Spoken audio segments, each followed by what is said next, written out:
नमस्कार मित्रों, कैसे हो? सब कुछ ठीक है ना? व्हीलचेयर पर बैठा इंसान शरीर से तो पूरी तरह बेजान था, लेकिन उनका दिमाग एक आम आदमी से कहीं गुना ज़्यादा तेज था। जी हाँ, आपने बिल्कुल सही समझा। आज हम बात करने वाले हैं सर स्टीफन विलियम हॉकिंस के बारे में, जिनका जन्म 8 जनवरी 1942 को इंग्लैंड के ऑक्सफोर्ड में हुआ था।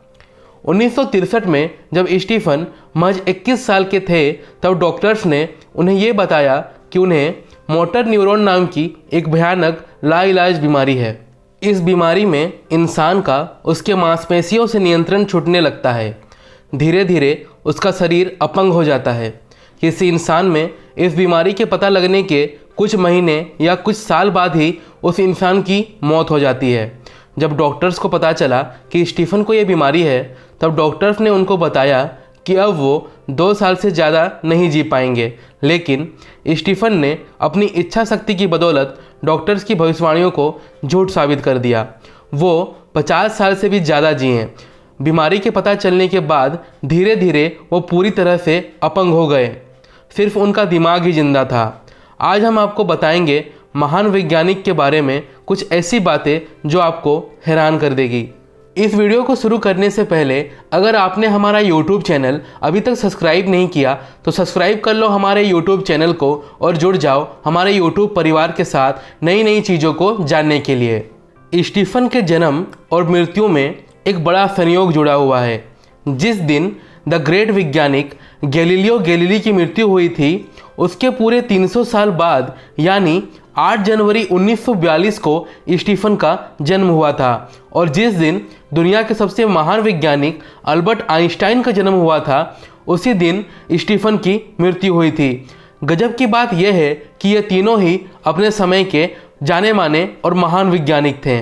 ब्रिटिश नागरिक होने के बावजूद तत्कालीन राष्ट्रपति बराक ओबामा ने वर्ष 2009 में हॉकिंग को अमेरिका के सर्वश्रेष्ठ नागरिक सम्मान प्रेसिडेंशियल मेडल ऑफ फ्रीडम से नवाजा था। स्टीफन हॉकिंस एक मीडियोकर स्टूडेंट थे।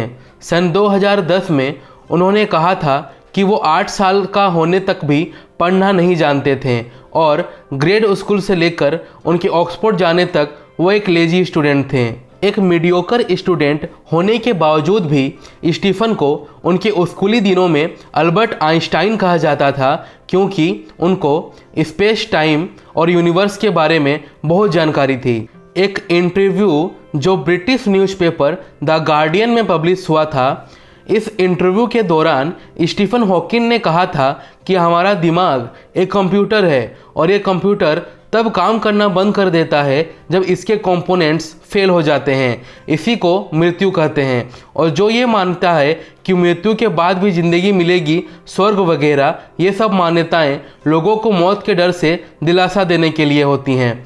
स्टीफन हॉकिंग के इस विचार से मिलता जुलता मिर्ज़ा गालिब का शेर है कि हमको मालूम है जन्नत की हकीकत, लेकिन दिल के खुश रखने को गालिब ये ख्याल अच्छा है।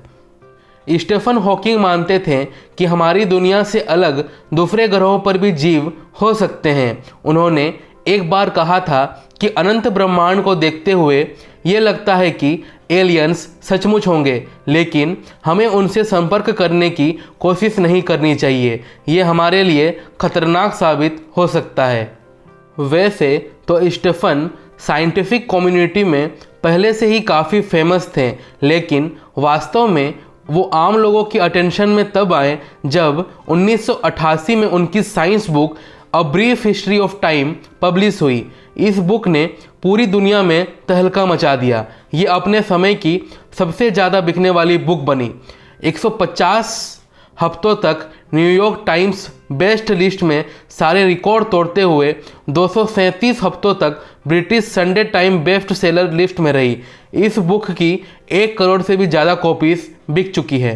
2010 में दिए गए एक इंटरव्यू के दौरान उनसे पूछा गया कि आप अपने बच्चों को क्या सलाह देना चाहेंगे। प्रोफेसर हॉकिंस ने जवाब में कहा, मैं अपने बच्चों को यहाँ 3 अहम सलाहें देना चाहूँगा। पहली, याद रखना हमेशा ऊपर सितारों की तरफ देखना, नीचे पैरों की तरफ नहीं। दूसरी, काम करना कभी मत छोड़ना, क्योंकि काम तुम्हारी ज़िंदगी का उद्देश्य देता है और बिना काम की ज़िंदगी खाली है। तीसरी, अगर किस्मत में कभी तुम्हें तुम्हारा प्यार मिले तो उसे कभी मत छोड़ना। प्रोफेसर हॉकिंस कहते थे कि उन्होंने हमेशा से एक सपना देखा है कि वो साइंस पर कोई ऐसी बुक लिखेंगे जिसे आम लोग भी आसानी से समझ पाएँ। वे कहते थे कि a brief history of time पर उनका ये सपना पूरा हुआ। यह बुक उन्होंने तब लिखी थी जब वो पूरी तरह से अपंग हो चुके थे। स्टीफन की ये बुक कॉस्मोलॉजी पर है और उन्होंने इसमें बिग बैंग और ब्लैक होल्स जैसे विषयों पर लिखा है। प्रोफेसर ने अपनी बेटी लूसी के साथ मिलकर बच्चों के लिए भी एक साइंस बुक लिखी है। ये किताबें जॉर्ज नाम के एक लड़के पर केंद्रित हैं जो ब्रह्मांड में ट्रेवल करते हुए ब्रह्मांड के बारे में सीखता है। इतने महान वैज्ञानिक होने के बावजूद और उनकी ग्राउंड ब्रेकिंग डिस्कवरीज के बावजूद भी स्टीफन हॉकिंग को कभी भी नोबेल प्राइज नहीं मिला। स्टीफन एक फेमस साइंटिस्ट तो थे ही, लेकिन वो बहुत सी टीवी शोज जैसे the Star Trek, the Simpson और द बिग बैंग थ्योरी में भी नजर आ चुके हैं। बीबीसी को दिए एक इंटरव्यू में प्रोफेसर स्टीफन हॉकिंग ने कहा था कि स्पेस में ट्रेवल करने की उनकी लंबे अरसे से ख्वाहिश है। 2007 में उनकी ये ख्वाहिश पूरी हुई जब साइंटिस्ट उन्हें एक स्पेस शटल में ले गए और वहाँ उन्हें जीरो ग्रेविटी का अनुभव कराया। प्रोफेसर हॉकिंस करीब 4 मिनट तक वेटलेस रहे। हॉकिंग ने दुनिया के अंत के बारे में बात करते हुए कहा था कि आर्टिफिशियल इंटेलिजेंस, न्यूक्लियर वॉर, महामारी, क्लाइमेट चेंज और बढ़ती जनसंख्या, ये सभी वो कारण हैं जो दुनिया को अंत की ओर लेकर जाएंगे।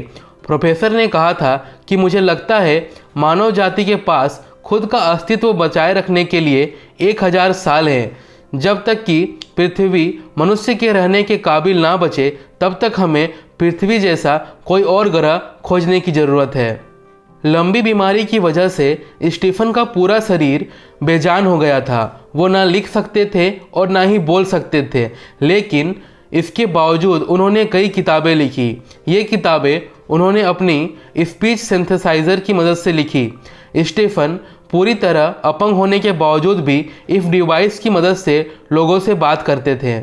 उम्मीद करता हूँ कि आपको इस वीडियो के जरिए सर स्टीफन हॉकिंस के बारे में काफ़ी कुछ जानने का मौका मिला होगा। अगर आपको ये वीडियो अच्छी लगी हो तो वीडियो को लाइक ज़रूर कर देना और सब्सक्राइब कर लेना हमारे यूट्यूब चैनल को और बेल आइकन को दबा लेना ताकि आपके पास हमारी हर नई वीडियो का नोटिफिकेशन पहुंच सके और आप हमारी हर नई वीडियो को देखकर नई नई चीज़ों को जान सको। जय हिंद, जय झारखंड।